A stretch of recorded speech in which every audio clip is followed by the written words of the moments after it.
What's up, guys? What is up? Welcome to another episode of Deck Talk Podcast, and we've got one show for you tonight. That when I say we've got a hammer on, we got a hammer, and I tell you, I have been whooped by this kid so many times in some tournaments. It ain't even funny, but I had to get over being the soreness, of having him just strop my hind end, and we finally got him on. Our schedules finally matched up to where we could get him on, and so. But guys, before we get going, we have some business that we need to take care of. This episode is brought to you by Bruiser Baits, FireFly Outdoor Marines, YoloTek, Spearpoint Hooks, Pro Line Baits, Joe Burns Rods, and Cornfield Fishing Gear. Guys, make sure you go check them out and use the discount code DECKTALK10 to get you a discount on those products because, again, you need some great product to be able to go out there and catch some big bags like Logan here does. And so, guys, but if you don't know, I am Colin Burnett. I'm Pappy J. So we got with us Logan Evans, and I guess you say he is a local guy to us, but he actually he's in college going to school in Central Kentucky. Yep. And on the fishing team there.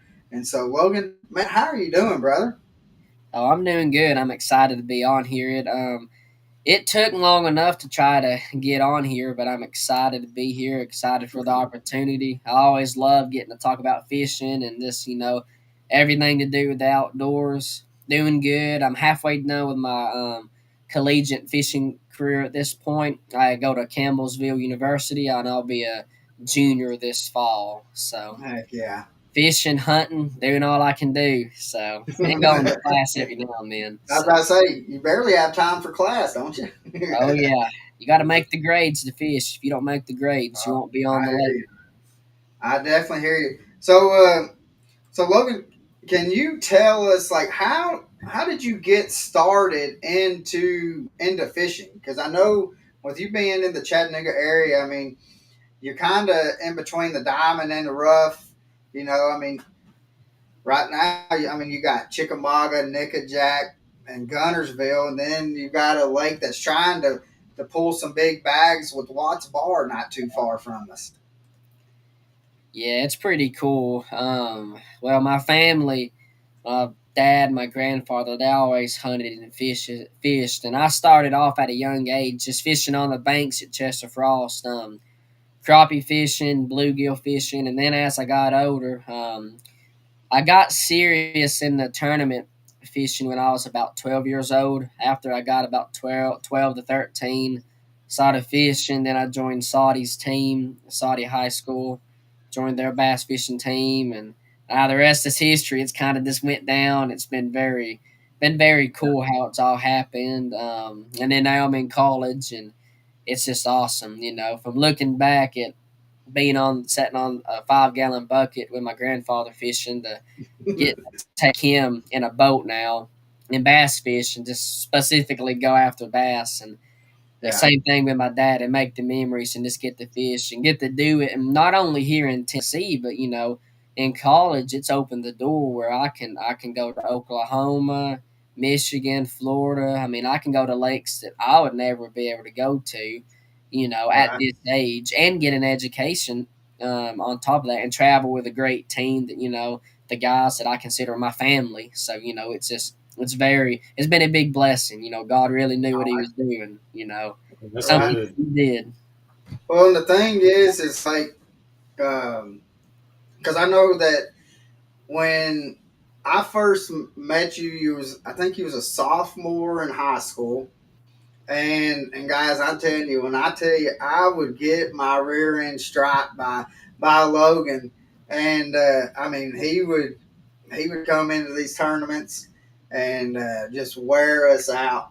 And he told us before we came on, he's like, we had back then we had it going. We found a bite that we knew what was going on. He said we didn't even use any kind of forward facing sonar or anything like that. We just had a bite that, you said you was looking for 3 bites a day, and that's all it was, and that's all it took, and he wore us out. So, but that was my first memories of Logan, and so, but I want to know, Logan, like how much work, with doing high school and then fishing collegiately, like how much work and preparation are you doing for these terms? Like, let's just say you're going to Lake Fork. How much preparation are you doing before you go into the tournaments? That's a great question. 2 or 3 years ago, I would say, before how technology is now, I'd say, looking at paper maps, looking at more of your your long points, ledges, rock piles, brush piles, looking at your paper maps, trying to find something that's necessarily not the same, something that's a little bit different and not obvious to everybody else. And of course you got to look at the time of year, pre-spawn, post-spawn, how the weather's doing. You got to look at all these factors to Right. go into it. Now it's a little bit different on the how I obtain the information. The process never really changes. It's still the same process that I do, but with technology nowadays, I don't really necessarily look at a paper map as much as I need to. Maybe I need to get back to doing it more, but you can look at. I like looking at the Google Earth and being able to go back and look at when the water's down, when Yeah, the water's that's up, been a big thing for me. and the sad thing about it is anyone can access it, but very few do it. But not Right. everybody's going. There's only going to be one winner at every tournament, and only a select few that do good. And as for like what baits and stuff, social media is great. I mean, you can type in any lake in America, I'm pretty sure, and figure out and find videos of people fishing. Yeah. Not necessarily a spot for fishing, but a technique or a bait, time of year. And it's one thing that, like, once you get into fishing, it's like riding a bicycle.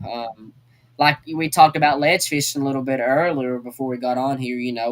Once you find them in an area, or once you have success doing something one year, lakes are not all the same. They're going to be different, but some lakes fish the same. Some lakes are going to have similarities. So a certain Yeah. way you catch them on some places can be the same way you catch them on other places, and vice versa. It's different, but the TVA system's it's very much like that. You can do that pretty much on any Yeah. lake on the TVA with the ledge fish and finding them, on areas that they're pre-spawn, post-spawn. You know, they do about the same thing. It's just different techniques, depending on water Exactly. clarity and just how the weather is. Here in Tennessee, I've learned to fish through a lot of craziness because one day it's 12 degrees and then it's 75 the next day, and then a thunderstorm and a Yeah. tornado comes through 2 days later. So Yeah. the process doesn't change. It's just, I'd say just the way we obtain information and how technology is now, you can really obtain it and you can find it, I think, in my opinion, a lot faster and quicker than you would 2 or 3 years ago or 5 or 6 years ago, with the paper maps. Right. So we were talking earlier, and something that was pretty impressive that you had said. You was talking about, well, I guess at a early young age, 13, 14 years old, instead of going outside and playing outside or whatever, or enjoying your time with other kids your age, you was in there studying. What was you studying? Map studying, looking at lakes. Man, that takes some dedication right there. That's impressive. So what? I mean, was this influenced by your dad or your grandfather, or is this just something that you just wanted to do? Honestly, I love fishing, and it's changed now. It's different meaning than when I was younger. When I was younger, I liked it because I got to spend time in Bond. Mm-hmm. And then when I was 12 and 13, when I started fishing tournaments and I was able to win, a little bit of money here and there, I was like, wow, you can actually win money doing this. And then it just developed, and, my competitive edge as I got older, I wanted to be the best at anything I do. I mean, I played baseball for 13 years, all the way leading up to my sophomore year. I finished that year out, and then I had to make a decision. I was like, you know what? I want to go with the fishing. That's what I want to do. So I put all my energy into my fishing from there on. And it wasn't necessarily one of my family members or like a friend. It was just like, I liked fishing, and I was able to see, I got to talk to, they had a Bassmaster Open here. I got to talk to Hunter Shryock. I got to talk to John Cox. I talked to them too. And I got to see them weigh in. I got to see John Cox win. I don't remember what his weight total was, but they weighed in at the East Ridge Bass Pro Shop. And I remember talking to him and being like, I could actually do this for a living. And it's not going to be easy, and it's not going to fall in my lap by no means, but like, if they could do it, I could do it too. And like, these guys, I was just amazed. Like, these guys get to go and fish for a living, and be their own boss and do their own thing. And most importantly, being God's creation. And that's what I love the most about it. And it's like, man. And then after that, it was like, I didn't have an issue, sitting in my garage for 2 or 3 hours, making sure all of my, tackle was perfect, and making sure that I had everything working good on my technology, on my graphs, my electronics, making sure everything was in tune to the way that I like. And then your map study, being able to be mentally sharp and know and look at things and constantly try to break something down. And, even if it would be like knowing a place like Chickamauga, looking at it completely different, that's always a great thing to do. And I'll just always try to think about how I could better myself, because I always looked at it as, if I'm putting in more effort right now than somebody else down the road, when that time comes, I should be better in theory, and I should be better prepared. And tournament fishing taught me one thing: controlled chaos. You can't control what You're exactly right. So we got Steven. And let the rest fall where it falls. Yeah. Steven says, technology aside, what can you see that seems to give a younger person advantage over an older, more experienced angler?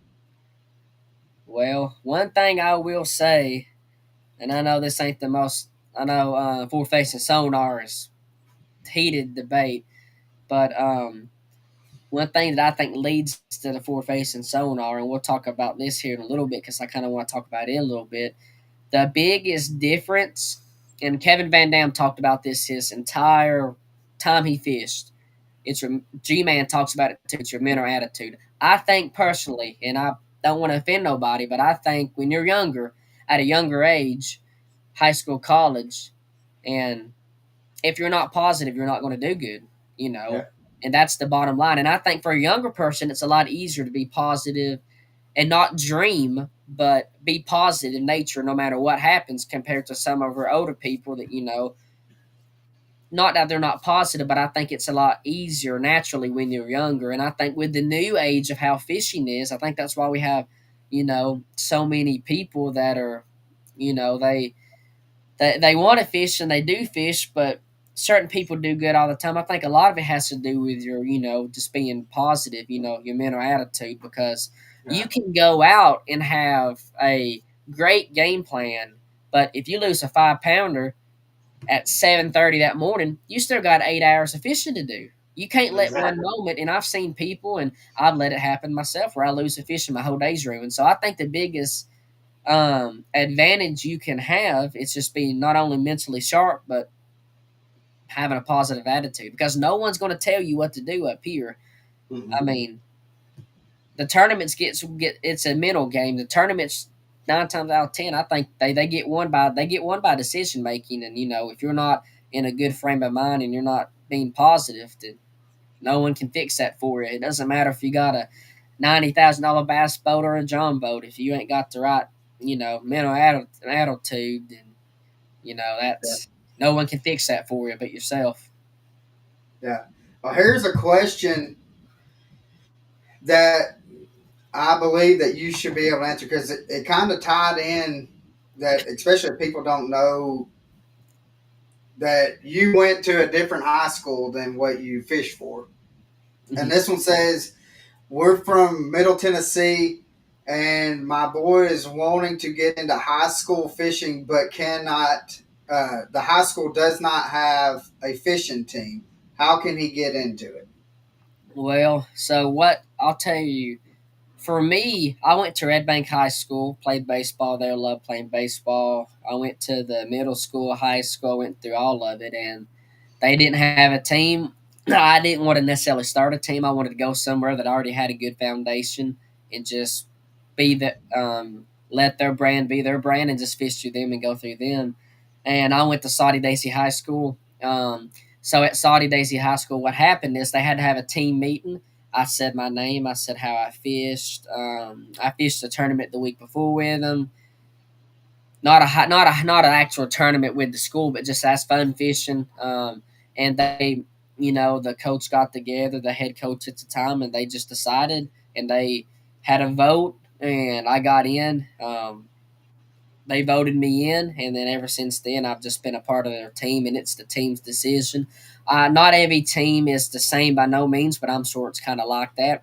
If you want to message me on Facebook, I can give you some contact of some people that do a lot with the fishing. I fish with Tennessee Bass Nation High School.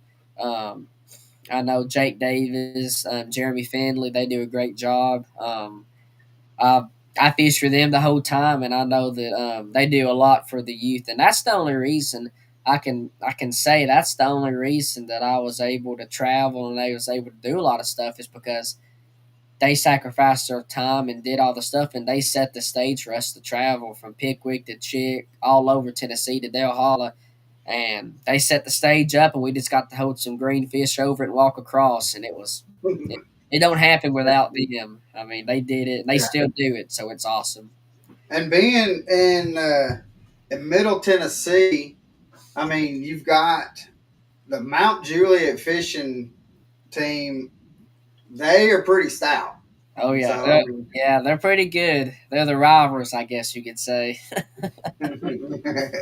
so, but uh, Brian, make sure you message Logan, and he can help lead you in the direction that you need to go. And Definitely. so a And lot better than what we Pappy and I could do. So oh yeah, and I love Mount Juliet. I have a lot of buddies on that team that still fish and graduated, but I always give them a hard time whenever I see them. yeah, we won't say nothing about Presley.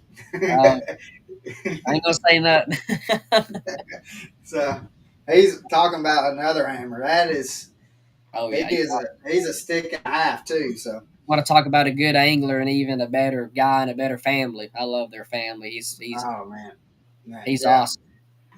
So what has been the biggest thing with growing up on the TVA lakes? What what has been the biggest thing that you've learned going and fishing all these other? I mean, how much difference is there from TVA lakes with current, and then you have to really watch like I mean, because Chick. One day we could be at summer pool, the next day it could drop 2 feet, and with that fluctuation, and then go into like a highland reservoir. What has been the biggest thing that you have seen off of that? The biggest thing, it's just taught me to be very diverse and be able to do anything really. Rather, I'm trying to sight fish up shallow, or I'm trying to catch post spawners offshore in 30 feet of water, or try to scope them nowadays. Or fish brush piles, fish suspended brush piles bait. Honestly, Chickamauga, it really taught me a lot about not necessarily saying forget your game plan, but like being able to adapt and have a game plan. Oh, I've been catching fish during this all week, and in tournament day it's 30 degrees colder and it's blowing 25 out of the south. Okay, we got to go fish a completely different end of the lake that's not muddy and blown out, and try to find. It's really helped me be able just to fish the conditions and just be able to not get caught up in my, I guess, old memories. And I guess sometimes it's good to do what you do in practice, but it's really taught me, sometimes you just gotta forget practice depending on the conditions and just fish what's going on. And like you said, I live up in Kentucky. Well, when I'm in school, I live in Kentucky, and we have a highland reservoir. They're all highland reservoirs up there. when I first got up there, I noticed two things. It was 60 foot deep everywhere, and there was no current. I'm used to like 40, 50,000, catching them. There's hardly no ledges at 60 foot deep, and there's a lot of fish suspended. And Man, it really taught me, the importance of, what line you use. Mono, fluoro, not that it wasn't important before, but on the TVA, typically you can get away with a little bit bigger line depending what you do if you're not throwing a spinning rod.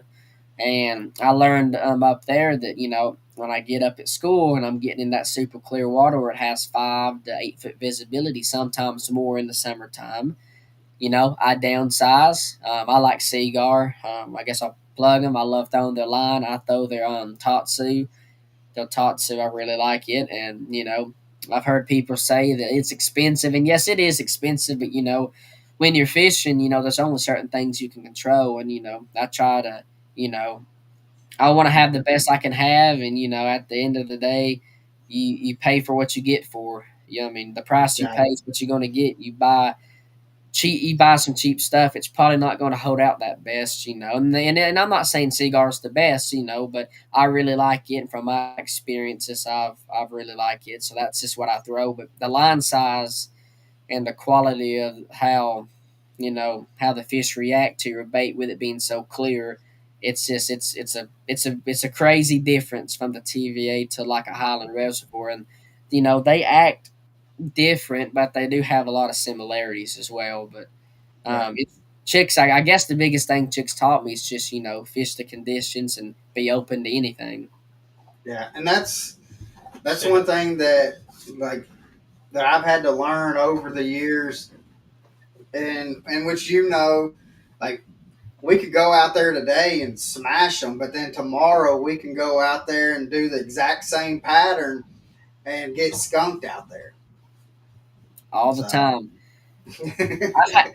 I had two tournaments where in which they was both dog fights. Wednesday night, Tuesday night tournaments. We just call them dog fights. I went out and I had some time off. This was last year before school because I didn't get to fish a lot, and I had these two Tuesday night and a Thursday night. And that Monday I caught them pretty good, and I was out idling around, and which ledge fishing, the idling. I love to do that. I idled for about 4.5 hours, and I found 10 different schools. The day before that, I had like my best three went like 15.5 pounds. Okay, tournament comes around that evening. Pick my dad up. We weigh in like 6.5 pounds. I caught 50 fish and they caught 2 pounds. And I'm like, you gotta be kidding me. And then we went that Thursday, same thing happened, and I didn't get to fish much last year. And then I went a couple weeks ago, and it was like didn't get the idle, didn't get the new nut, and had my waypoints, had my history. I'm like, well, they're pulling 30,000 out of the dam with the current, so let's just go looking around. Went looked around, and first cast was like a 3.5, and then like another 3.5. I'm like, you gotta be kidding me. I was like, last time I did this, I came out here and caught a bunch of 2 pounders, and now that I just go because I got off, I'm catching bigger. I'm not gonna complain, but it was just man, it was kind of crazy to me. yeah. But So I do not want to miss the opportunity and to talk to you about one thing because I think it's more important than fishing. Um, so I want to talk to you about your faith and how has your faith helped you with fishing, and how have you been able to use fishing for your faith? oh goodness, we'll be on this one for a long time. I want to state off first of all that you have to put your faith into something. I believe that you can't walk through life, and especially out in this creation, without wondering who made what, how did it get there. With me being younger, I love the outdoors. I'm an avid hunter and fisherman, and I love the outdoors. And I remember at a young age, which I was brought up in church, I was very blessed with my family and I was brought up in church and taught the Bible, but it was awesome because I was able to get taught the Bible, get taught the things about God, about creation, and then I get to go outside and live in it and, get to see it hand on hand. And, it's just God's been so good to me and my family. And I think it's sad that that at times we run from the only one that can help us. But Yeah. I'm glad that He's always there to take us back. But God's blessed me. I got saved at a very young age, then got called to preach later on. And one thing about the fishing side of it is I do Facebook Live, and I don't do them nearly as much. And Facebook one day decided to delete all the Facebook Lives, so I can't even find none of them because they deleted them. But I would do tournament recaps about. I do like a quick 3-minute video about how the tournament went, if we did good, if we didn't. Sometimes we did great, sometimes we didn't. How we caught them, and I do it about every week. And I had one of the ladies at our church, and which my mom and dad, they brought it up too. They was like, why don't you not necessarily preach on Facebook, but why don't you, spread your faith, spread your gospel? And I was, 14, 15 at the time, and I started to do that, and it got very popular, and a lot of people, in which I thank God for it, that I had an audience watch me through social media and the new technology that we have, and they was able to watch me on the phone, and I was able to spread the gospel, and I was able to actually, you know, reach people, not any of my doing, but I was able to reach and spread the faith like on here, that Yeah. people not necessarily maybe couldn't go to church or they couldn't, I was able to spread the gospel and they was able to watch me. And it was just awesome that they got to see the fishing as it wasn't the main thing. That was just a bonus. They got to see me fish tournaments and like my post as a bonus, but in reality, I truly believe that it was only and because of God and Him letting me have, I guess, my 3, 4 minutes of fame or 5 minutes of being able to talk and just spread His good news.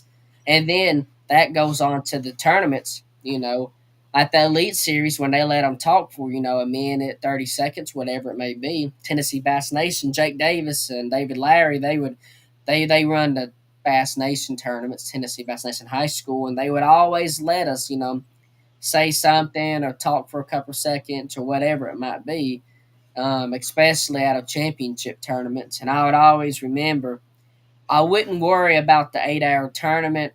I wouldn't get stressed out about it. I wouldn't. Oh, I only came in with 10, 12 pounds today. I was worried about that 30-second period where I could get on stage. And my partners, they never got to talk because I jumped on the mic. And I had 30 seconds to say something. And I could always remember, and I've been taught my whole life that sometimes we're going to be the only Bible that somebody's going to read. And I Yeah. remember that there'd be days, I'm not going to lie to you, I know the devil would attack me and make me have the worst day fishing I've had all week or all month. And I'd come in so mad and so upset, wanting to fight everybody. And then at the end of the day, it's like, okay, this is the whole reason I'm here. Same thing in college. The whole reason I've got here is because of God. It's not an ability that I developed. It's that God looked ahead and is like, you know what? I'm going to give you the ability to hunt and fish in my creation, and I'm going to give you that ability. And which the fishing and all that's just a bonus for what God's main purpose is, and that's to spread His gospel. So I get to weigh my fishing, I get to talk on stage, and I get to say, thank my sponsors, But I want to thank God, blessing me with this opportunity because when you take God away, I mean, things crumble. You can't take a foundation of a house away and not expect the house to crumble. And I think if we could get back to understanding that He's the rock and He's the center of everything, and you can't take Him away, it's impossible to take Him away. And when we Yeah. try to do it, we just mess things up a lot more. That Oh, in a translates heartbeat. to college. I get to have my 30 seconds and I want to had a rough day or had a great day. I want to thank God for blessing me to be here, keeping us safe. You know, thank Him for all that He does, because without Him at the end of the day we wouldn't be able to do this. It's just Yeah. it's all through Him, and when you take Him away, bad things tend to happen. Yeah. Well, you kind of hit the nail on the head when when you said that we don't really know. Like some people don't know the creator and don't know and don't call to him or even have that relation to for him. And it reminded me, like in Matthew and in Mark, when Jesus walked on the water, Mark has in Mark, it has like another little extension onto where people kind of oversee. They think of the miracle of him walking on water, but in Mark it tells us, Jesus would have passed them on by if they did not call upon him. He was going to pass them by. So that to me, it's like, you know, he's going to lead you, but he's going to lead you only if you call upon him, and he's going to help you if you call upon him.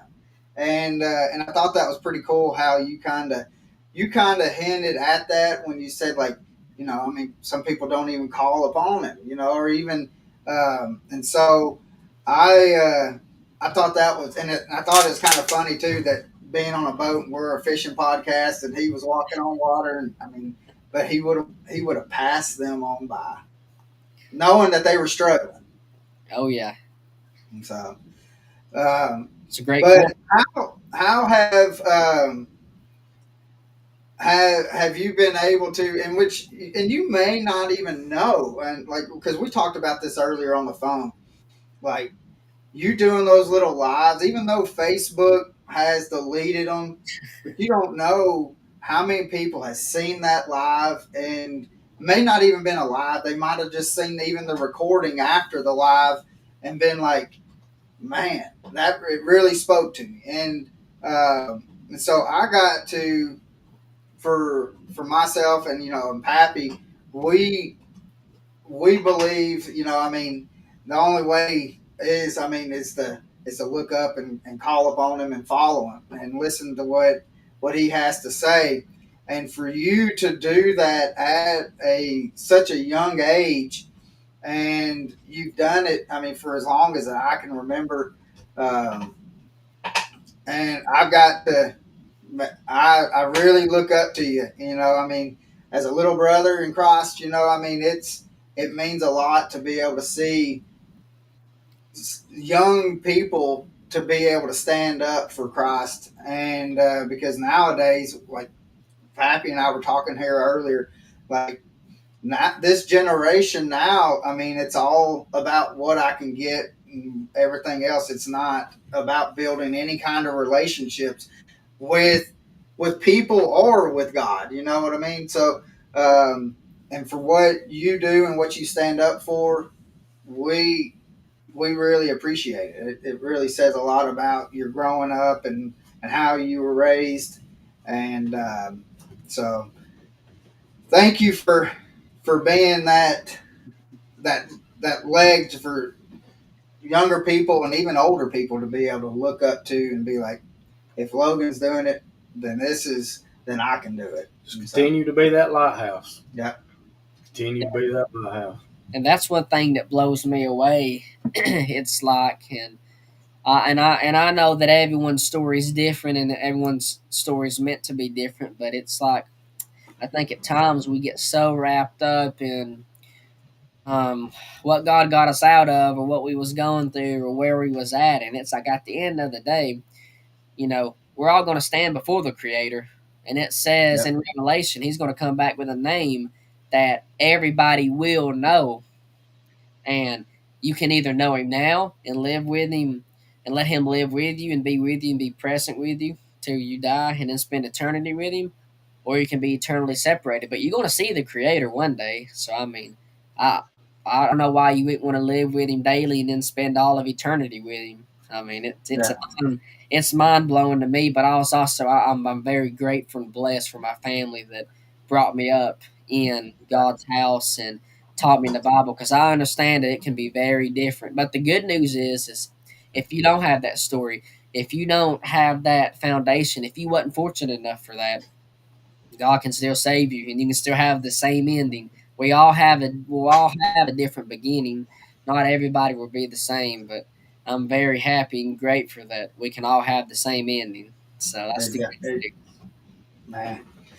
And it just amazes to me. I mean, just the knowledge and stuff, fishing, and everything that I've seen that you have done. It's either all or nothing, and so and just the knowledge and the passion that you have, brother, man, it's amazing to me. Just I mean, because you do not see it. I can think of select few.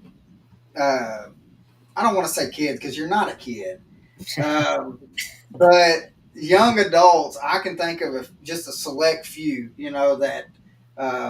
That has that will and desire to want to do what's right, and then to be able to spread the word. I mean it, and and I've noticed one thing with you that um, it doesn't really. Because I've seen you in tournaments and stuff, and it may not be to where you go and you spend um, a lot of time talking to people. It may just be, a smile or a head shake or whatever you do. Um, it's always seemed to where people can see that through you with whatever social media that you have done and whatever fishing tournaments and stuff that I have seen you. And I know that with knowing you and your dad through fishing, that I just know that that's how you was raised and brought up, and just to see that you have actually kept on following that footsteps has just been amazing, brother. So, but I do want to ask one thing. We have. Hold on, before I get going with that, before I forget, do you know Jeremy Farmer? I might. I don't know. If I seen on Facebook, I probably do, but I couldn't tell you off the top of my head. I'm really bad with names. So Jeremy Farmer has, what is it? JC. I think it's called JC Baits. He makes glide baits, and these glide baits I have never seen anything like them. Um, he actually took like a gizzard shad. I don't want to say the size of the gizzard shad because I know I will butcher it and get it wrong. He took a gizzard shad, made a mold out of a live, or not alive, but out of a real gizzard shad, and he makes these glide baits off of that mold that he took off. And one thing that I've noticed different, in which Pappies have seen them and had them in his hands and stuff, is like the gill plates and stuff are open, so you can actually see, and he's got them. It's like a felt top deal that's in it, to where it actually looks like it's actually real gills in it. And you can also tighten up the tail of it. Yeah, if if it's swimming if there's too much tail action, you can kind of tighten it up or however to your liking. Yeah, it's pretty cool, man. He's got some good stuff. He's got some really good stuff. So he says that he wants to donate to Logan and fishing partners a couple of his baits of their choice. So, Jeremy, if you can message Logan, and he's going to be here in the Chattanooga area, in which Jeremy lives over there close to Fishtails. So, okay. Hopefully y'all can meet up, and these baits, you're going to be phenomenal. He's got some blade baits as well, man, that are. They're goodness. So you just got to get and just let him just send you pictures of what he's got on it, and you're going to be surprised. You're going to be like, yeah. So well, thank you, Jeremy. I appreciate it. Just message me. I'm sure we can meet up and get something going. Yeah, for sure. So, what has been your favorite lake that you have? I mean, because you've been able to fish in different states all over the country. What has been your favorite lake that you have been able to fish? Favorite lake? I don't. I don't necessarily do. I guess favorite lake. I guess favorite species to catch, I would say, is the best. I love smallmouth fishing. I've got to do it a handful of times. I wouldn't say I have a favorite lake, but I have like a favorite top three. I really like St. Clair up in Detroit, Michigan. That's a very fun one. I love the Saginaw Bay. It's awesome up there to fish. Can't leave out Lake Gunnelsville. That's a staple in all the fishing. I don't really have a favorite. I guess. I mean, I love fishing down in Florida too on the Harris Chain of Lakes. So, um, man, I can't really have. I guess if it was a favorite, it would have to be here at my home. The TVA system, I guess I would say, because I love Pickwick as well. Yeah. Pickwick is one of my favorites as well. Well, and the thing is like TVA, and you correct me if I'm wrong, Logan. TVA lakes probably help out more anglers than any other river system or anything like that because you can you can fish shallow, you can fish grass, you can do ledge fishing, you can do all these different types of fishing. Any kind of way you want to fish, you can fish it on the TVA. The only thing that I guess that would kind of hinder that's negative about TVA would be like what you said, 60 foot of water, no current. So that would be kind of hard to do. So, but um, what what has been like the one of the things that you have taken away with high school fishing and college fishing because you get to fish with people that may not be located here on the TVA. Maybe somebody that's excuse me that has fished the that's from up north that's fishing highland reservoirs. Have you been able to like merge and be able to pick their brains, and they've also been able to pick your brains for the Tennessee River and river systems and stuff? Has that been able? Have you been able to do that with fishing high school and collegiate? I would say for high school, not as much as college. High school, we the only time we'd really travel out of Tennessee is when we'd have like a big Bassmaster Open for high school or a Major League Fishing tournament outside of high school, something big. But high school, it was honestly in high school, there's about 15 or 20 of us that was great friends, but we would never share information. And that kind of hurt to an extent because we wasn't able to help each other and grow better. And then when we split off and went different ways in college, now up at Campbellsville with my team, I have guys that are from Pennsylvania, Ohio, Florida.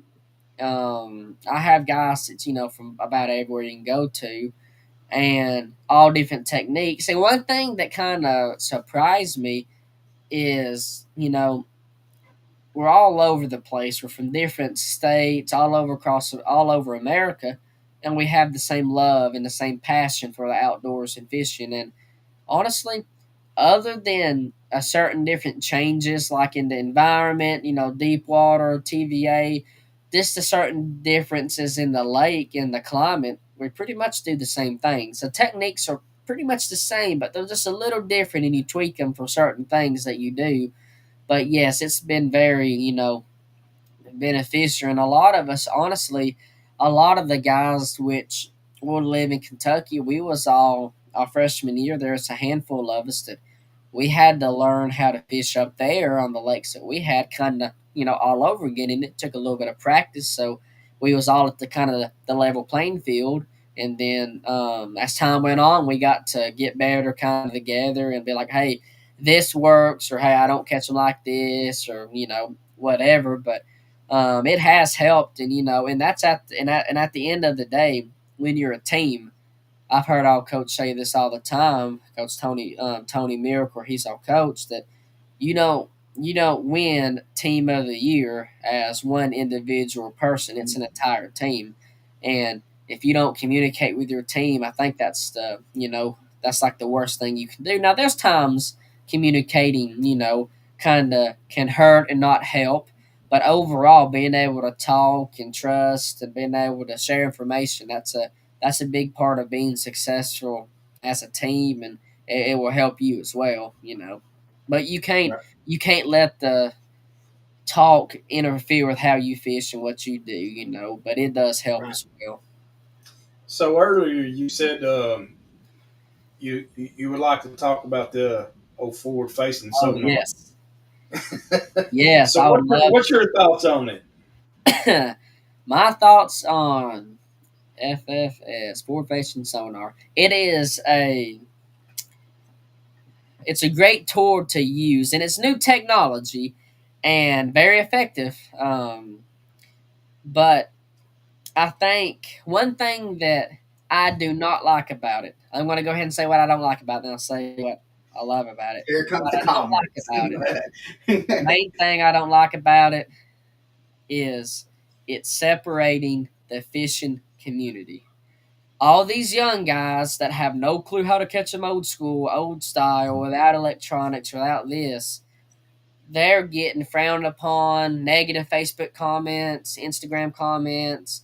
Well, if you take the live scope away, they'll never catch a bass. And it's like, I think the difficulty and the new phase of learning it and trying to be the best with it, looking at it, you need good eyesight, you need good ability to keep the trolling motor on the fish, cast to the fish, and move with it. And if you're older and you have a harder time standing up, you're going to have a rougher time doing it than a younger kid that's good with balance and got great eyesight and great ability.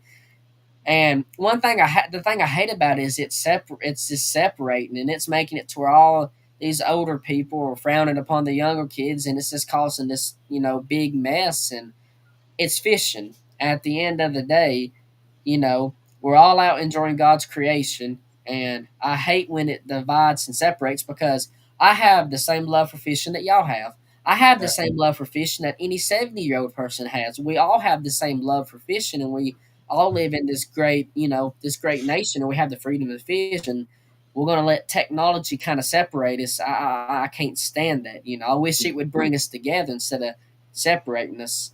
It's new technology. I remember the big talk about when side scan on the Lorenzus and Humminbirds came out and how that changed the way of fishing. Now, I'm not going to get into the effects of is it hurting, helping, because it is completely different, but it's a new tool you can use it to learn with. And there's multiple different ways you can use it. And I think too many people get caught up thinking that, oh, you can only use it to spotlight fish, and that is kind of true. You can catch the fish that are floating, that are swimming, actively swimming out in the middle of nowhere that you couldn't before without it. But you can also use it to see, and my favorite's to use it to see how the fish react. Are they swimming to my bait, away from it? What are they doing on that sense? How do they behave, how they following it, whatever it might be, and then how they're relating to the bottom and stuff. And what I also love is, you can use it to fish structure brush piles, and that's what I love to do. I really love to be able to look at a brush pile, throw my bait to it, and see how the structure is, whether it's a tree, stump, it's rocks, whatever it is, and fish the structure that way, and still use it, but not be trying to catch one specific fish that I see. Just being able to fish with it, and there's a lot of great tools. But Yeah. overall with it, I think it's a new piece of technology that is going to develop and continue to get better with how everything is now. But like I said earlier, I wish it would bring everyone together and not divide us, because Yeah.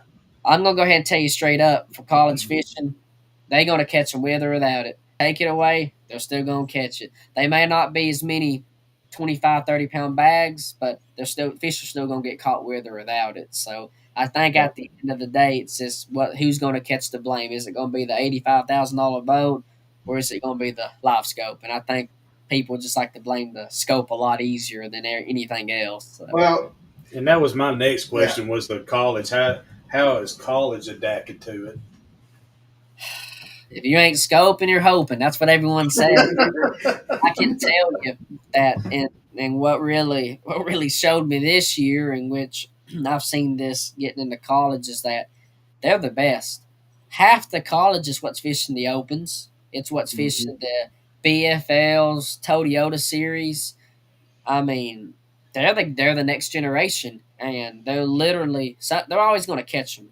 Like there's not been a tournament I fished since I started in college that someone ain't just cracked them. I mean, someone's always going to catch them, and it's really good because yes, it's a struggle, but if you fish against better people than you'll get better. Well, that's how you grow too, though. You to improve. You got to step out of that comfort zone and grow. In which the live scope is dominated a lot by the college anglers, but what I don't think people see the amount of time and the amount of no, I don't want to say training, but time they spend learning it and getting it to a way that they can learn it and use it.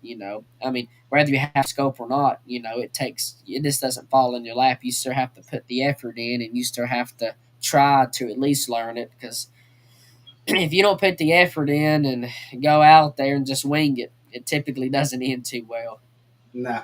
Well, it's like I have it on my boat, and in which we've heard it multiple times, and I'm sure you've heard it. Like it's a cheater box.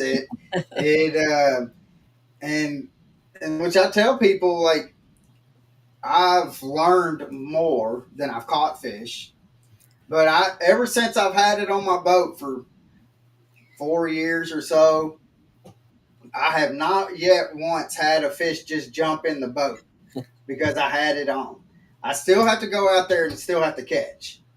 And but the main thing is like that I've learned is what we originally like how we grew up thinking that what fish done has been totally different.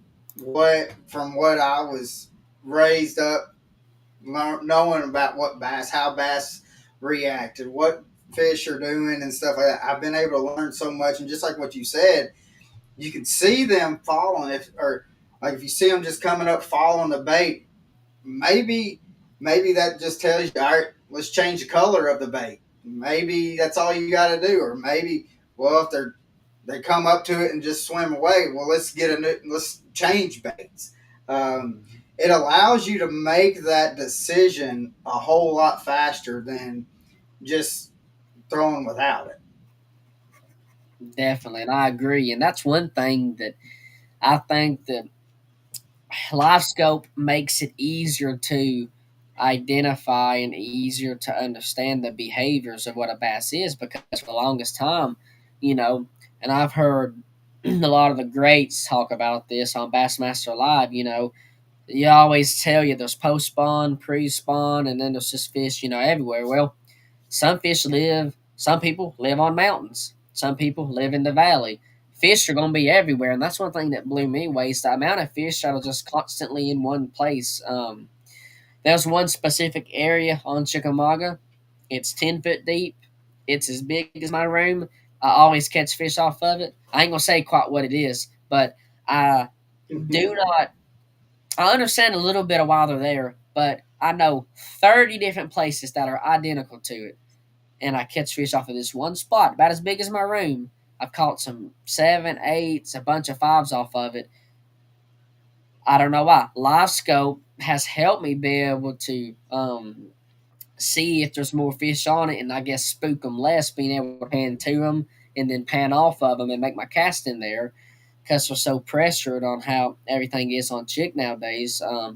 But it's really helped me be able to look and see, like, okay, there's fish here, there's fish not, and which you can still use your 2D sonar side scan, even though that's not the latest and greatest technology, it's not going to go away. I mean, it's still great technology, but it really does help, and you can learn the behaviors. If you see a fish that's swimming underneath the surface really fast, could be a game fish. If you see one on the bottom not moving that looks big as me, 3 foot, 4 foot long, it's probably not a bass. If it's a bass, then it's a giant one. But every time I catch them, they're big catfish, and Yeah. it's a 30-minute fight on 6 pound test every time. Yeah. So, got a question that says, who is your favorite pro fisherman and which one did you follow the most to learn how to fish better? Oh, my favorite. Let's think about this. Honestly, when I was younger, me and my dad, we got into fishing about the tournament competitive fishing about the same time. Social media it's how you share everything nowadays. So Scott Martin always ran his social media, so therefore Mhm. I always watched his videos. And then now everybody has a YouTube platform, but back then he was the man who did a bunch of videos and posted everything. So I watched him. I like to watch Jacob Wheeler as well because he lived right up the road. He still does. Yeah. Um, watch him.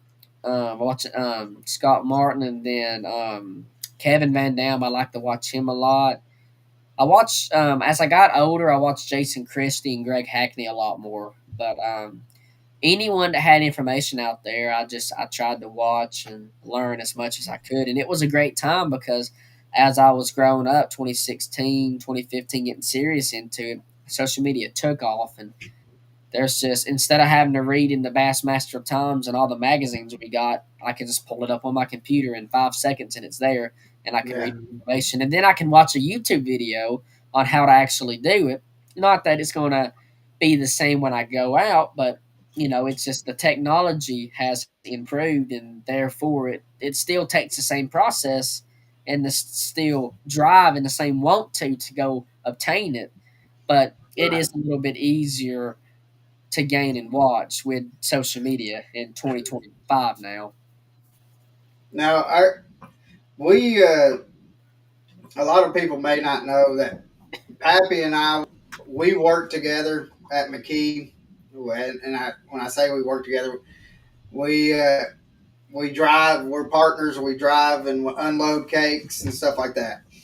And he brought up something last year to me that I really did not realize until he said it and brought it up.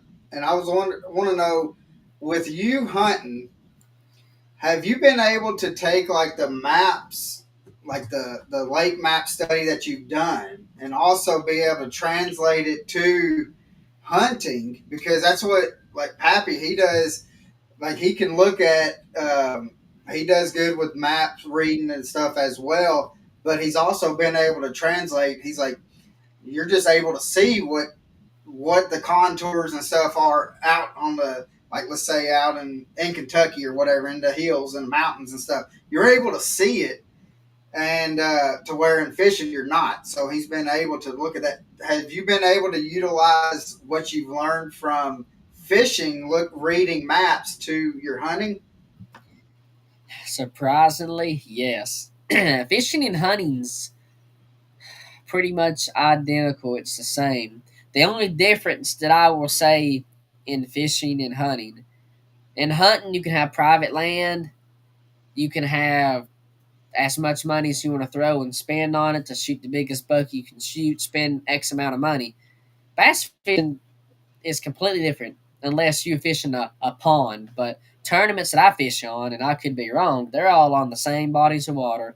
You have the same practice, the same time, the same technology is open for anyone to buy and use. And at the end of the day, all as fishermen, we have to make the right presentation to that fish, and if that fish likes it, he's going to bite it. If he doesn't, he's not. Hunting, completely different. You can, and I know I'm kind of getting off on a rabbit trail, but I'll get back on it. But hunting, you can have private land. You can do all these different things you want to do, bait, whatever. Oh, that buck's going to walk here at 9:30 in the morning, with the wind in his face, or he's going to do this or that. Fishing, I love fishing a little bit more because it's equal playing field. You can bench press 225 and be 7'3". It doesn't matter at all. You can be 4'2". It doesn't. There's no your ability. Anything other than presenting the bait does not matter. It's how you present the bait, how you have the boat positioned. That's all that matters. Yeah. Hunting, yes, you can read a map, and it's kind of crazy. My dad loves hunting. He's done it his entire life. He got me into it. Him and his dad, my grandfather, they love being out hunting, and he was all in on hunting. I was all in on fishing. So I was able to talk to him, and as I got older, relay the same information he told me and have the same connection of like, hey, that buck's going to walk here on this map with how the terrain is and how the wind is and how all these variables are. He's going to walk right here. And I'm like, well, wait a second. The fish is going to set up right here on this ledge depending on the current. And we was able to connect. and I was able to understand hunting and the lay of the land and how the deer reacting, walking, what they do, because I could compare it to fishing.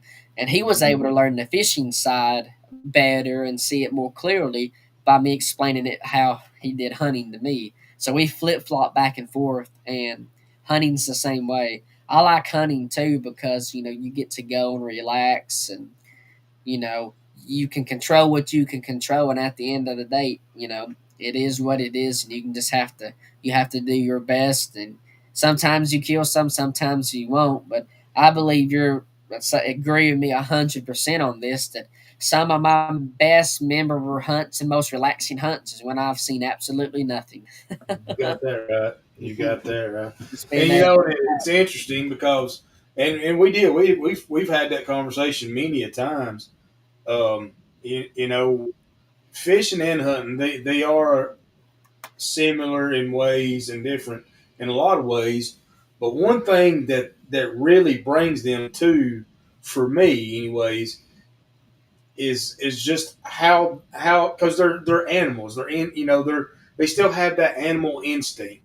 So they're going to, whether it be a ledge or whether it be a slow dropping point, or it be a side of a mountain, they're going to kind of react the same way, no matter what, and um, it's funny how hunting really opened my eyes to be able to understand fishing a lot more in the whole map reading thing, and it's almost feel like I've accomplished something. I mean, whether I have or not, whether I figured something out or not, it just makes me feel better. You know what I mean? And it's really gratifying. I mean, I love it, but I like map reading though.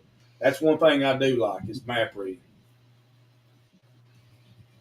So, what after you're going into your junior year, and so what is your plans for here in 2 years when you graduate college?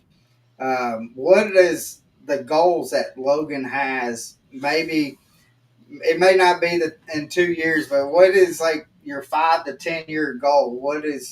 Do you have? Well, I've noticed if I leave God out of it, it typically doesn't end well. For me, honestly, I believe what I would love to do. I've always looked up to Clay Dyer and how he travels fishing and he gets to preach at all these churches. And I would love to be able to be at a place financially with or without sponsors and be able to travel and fish, but still be connected and still be able to spread the good news, the gospel message. Rather, if that's on a stage fishing full time on the road and on social media, or if I get to fish and preach at churches every now and then, or if I get to be on the road with a company and do something, however it is, I would love to do it. But something in the fishing industry and just spreading the gospel, because that's why we're here, and I would rather spread the gospel and do my calling than run away from it and not do what I'm supposed to do. I don't want to have to answer for that. No, I don't want to answer for that. So that is, I mean, again, that's amazing. Just Mm-hmm. because I know when I was your age and stuff, I don't know if I really had all I wanted to do, which I went to school for as a mechanic. I turned wrenches for 12 years, and then the good Lord put me driving a truck, and I've done that for 20 years. And so, but I couldn't imagine. I never did, and never did set any kind of goals like that. But it's interesting to talk to people, and especially younger people, and see what their goals are. And it's amazing that you're still going to keep it focused on God, and let Him just lead you wherever it may be. And sometimes it's not going to be the easiest road to hold, but if you got Him centered of it, it's gonna be a whole lot easier. So Oh yeah. what let's see. We actually we've had you on for a little over an hour, and don't want to take up too much more of your time. But Pappy, do you want to ask our question that we ask everybody? Yeah, I will actually. So Logan, on ending everything, and it was good talking to you. But if you had one person to fish with, past or present, um, who would that person be and why? Well, you asked me this earlier, and I thought I had a good answer, but I've been thinking, and that's a crazy answer because I fish with so many different people, and I've got to be so fortunate and fish with so many people, make so many great memories. And fishing's awesome about that, and I'm sure it's the same. It's the same for hunting. You get to meet people at tournaments. I got to meet you, Colin, and it's like if it wouldn't be for fishing, I wouldn't have met none of these people. And I don't think it was all by just luck. I think it was a divine meeting that God does on everything He Absolutely. does. Yeah. But I'm not. It's just not to get on a rabbit trail, but it blows my mind how so many people I've been able to meet, and out of all the people that I've been able to meet, who I'd want to fish with, or who I haven't fished with, I want to fish with, I'd still, I'd still say I'd have to fish with my dad. Out of Heck all, yeah. uh, he's done so much for me and my family, sacrificed so much, and my mom and dad are my number one supporters at all times and sponsors. And I don't think, especially in college and in high school, you know, even when I played baseball, they was the one driving me, taking me to games, fields. I mean, the parents are the number one, sponsors, and they do everything for us. And I thank mine dearly, not only for all that they have done, but all that they will do. And that it's just, I'd want to fish with my dad, definitely. We have so many great memories and so many times that I'll just never forget. And I mean, even with my mom, one thing that's actually coming up here in August, my birthday is August the 7th. We always, every year, we go fishing on my birthday if we can, and we'll pick a weekend and go fishing. And we always tend to catch them so good that day, every year. And that's one thing that I always look forward to, and which me and my dad, we try to fish as much as we can. But I just have to be with my dad. We've had some very special moments, and that's one thing that I don't like on the college side. It's where high school he was my boat captain. He was with me traveling. College, you're on your own. It's you and another teammate, and that's pretty much it. You're with your team Yeah. and your coach, and I don't have him with me no more on the aspect of being in the boat, but I know he's one call away, and I'd say I'd have to fish with dear old dad. So Heck yeah. Heck yeah. I mean, there ain't nothing uh, like going out there and fishing with your dad or your grandparents and stuff like that. I know, which both of my grandparents or grandfathers have passed away, and that's I would love to be able to have them, both of my grandfathers, out on the boat because they would be amazed with the technology for one, but then to see some of these baits. If they seen some of these swim baits that I'm throwing right now, they would die. Be like, there ain't no way. if they knew how expensive they was, they'd be blown away too. Yeah, they'd be throwing me. Yeah, they'd be like, "What are you doing, boy?" Yeah, and then You especially how still didn't expensive some of these boats. spend all this money. Yeah, just to throw it out in the water. What's wrong with you? We'll break So, off. then certain people that you have on the boat, you got to make sure you're out fishing far enough to where it's at least a cast and a half away from the any kind of trees because I've lost a lot of chatterbaits and up in some trees because of people that I've had on the boat. Oh goodness. So, but Logan, man, you are awesome. We got to have you up on back on the podcast again and kind of just chit chat and just kind of see how things are going. I hope that next year, that you just smash them. That they turning around asking who in the world is Logan Evans. So, um, but uh, but I know that you're gonna keep your head down and keep on grinding. You're gonna figure something out. And but again, it is an honor and a pleasure to have been able to fish against you, and hopefully sometime here soon we can get out on the boat and have a little fun. Pick your brain a little bit. Oh yeah. So, but I'm excited. I can't wait. but guys, next week we will not be having an episode because actually Pappy and I will be down in Florida for ICAST down in Orlando. So we will be doing some lives down there and showing some new baits, uh, going around doing some interviews and stuff like that. And we're going to have a little fun doing that, filming that, but then we're also going to be able to go wet a line or two and hopefully catch some nice Florida bass. So, but in the meantime of us also doing that, Pappy's going to enjoy some family time, and he's got a brand new grandbaby that he's going to be able to spoil down there. So he's got two of them. Oh, they're both going to be down there. Yeah, well, my oldest grandbaby, the one that was Blakely, she was born in November. I don't know if she's coming yet or not. But then Kai, the brand new model, she was born in May. She'll be there. But I've had the privilege of having Kai now for about a week, I guess. Now my son, he's in the military. He's stationed over in North Carolina, and so him and his wife's over there. But they actually came down. And we're all going to go down to Florida from the house there. But I haven't been doing nothing but just snuggling up on her every chance I get.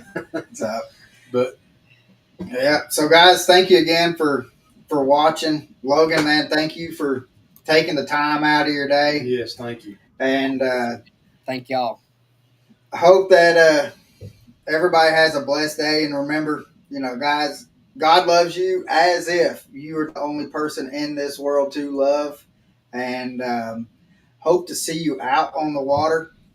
And hope that you have a blessed one and have a great week. See you guys. See y'all.